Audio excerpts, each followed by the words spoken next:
Oh, we have no news, don't we? Good afternoon. Yes. So we got an email as well. We got a phone call this morning from the consultant's secretary saying that the results of the MRI scan are now in and they've been reviewed by 2 people because that's what you have to have. Yay, good. Can we come in and see him at 1:15 today? Ah. was like, So, okay. Okay. No, they gave you an alternative. They said 1:15 today or 4 o'clock this afternoon, and we're like, No, yeah. why do they want to see you today? Yeah, because we have an appointment with him next week, or we had an appointment with him next week. So. Yeah, so we were trying to say, oh, that's very nice, and they just want to give you the results quickly and everything else. But we had the churning feeling in the stomach, thinking, oh Christ, what's happened? We knew there was going to be some news. Anyway, so he's had the results of the MRI scan are that there's where the main Monty is, he's got a little satellite station. So it's technically counted as one, but there's another one behind him. Which I think we're going to call him Alan. Why Alan? Why not? Monty and Alan. Yeah. Alan, his smaller partner. Yeah. Oh, bless. And then there's another tumour, which is just biopsied and tagged. Who are we going to call him? Steve. Alan. Alan. Oh, you have to remember those Steve, adverts Alan. years ago. Steve, Alan It was and the Monty. Meerkats, wasn't it? Steve, Alan. Steve, Alan, Monty, Noreen.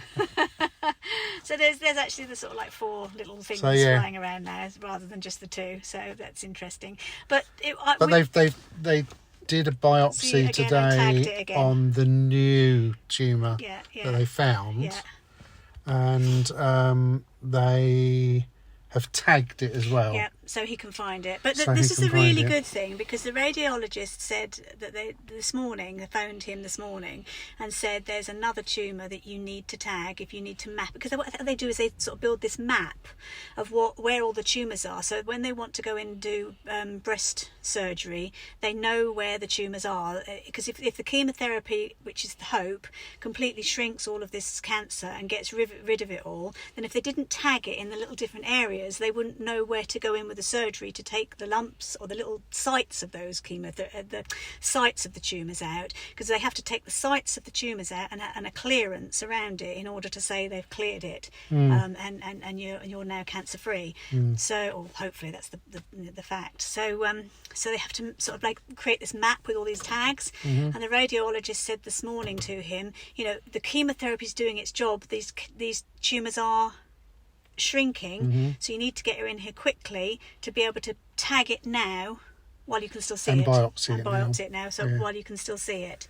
So that was really good. So if you just to recap, she had the MRI today. This morning, the radiologist rang your consultant and said, "There's another tumour.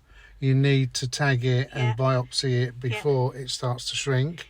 And here we are at, I don't know, nearly 2 o'clock in the afternoon. We've done. come in.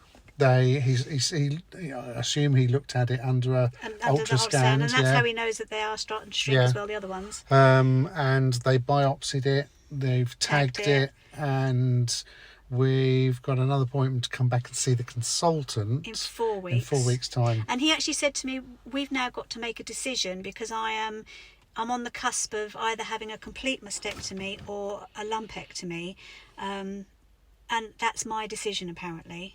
So I've got to think of the pros and cons of having the complete breast removed or just a lumpectomy potentially reconstructed. I don't know. That's too much for me to think about at the moment." Yeah, you need to research that and talk to people that have had the same. Exactly, and thank you all the people that are contacting me to say that they've had this, and so many people have given me some wonderful advice, so thank you, I appreciate that.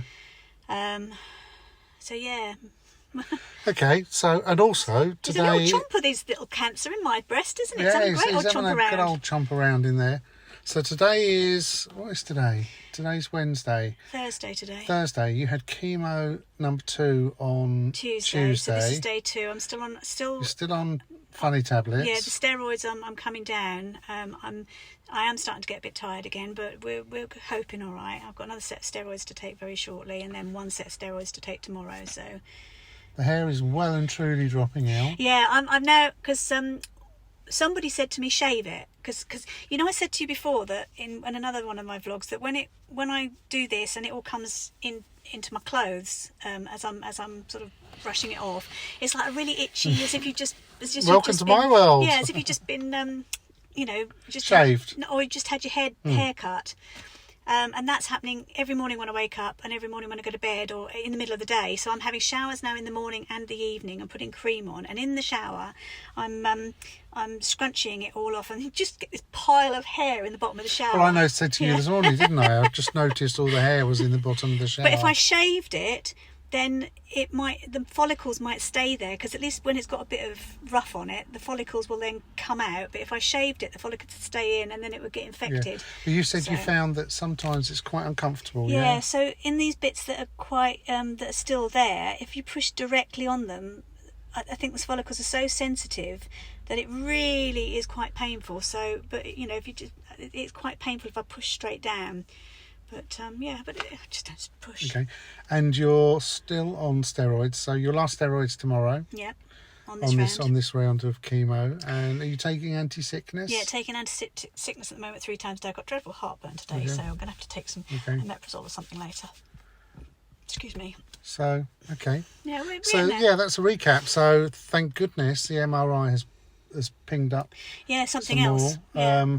He says it wouldn't have gone anywhere any further. No, he seems to think that the lymph nodes are all okay. So that's what he seems to think. So at the moment, it's and hopefully because of the chemo, it will be contained to the breast.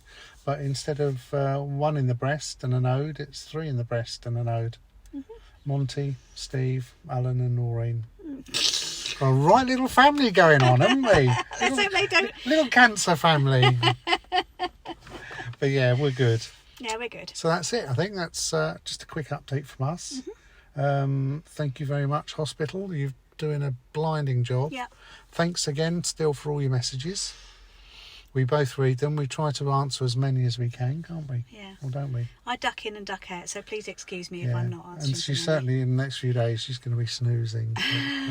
But all is good. It's not just either the treatment, I don't think. It's a roller coaster emotional ride. Yes. That's it, because when you got that message this morning, I'm going. Yeah, we both just went. She sat there, and I went in the kitchen and cried, and because you do start to think the worst. You sit there and think, "Shit, is this it?" But, well, I mean. But that's it. It is a roller coaster, and you can't get away from that, can you? No. We'll be all right. Okay. Everything's being treated. We're good. Yeah, so we're good. So that's an update. If we don't see or speak to you anymore, which I hope we won't, because that means we've got a bit of a life. Have a fantastic weekend. Yeah, really nice weekend. And look after yourselves. And ladies, check the breasts. Yes, please. Go and check them. Yeah. See you later. See ya.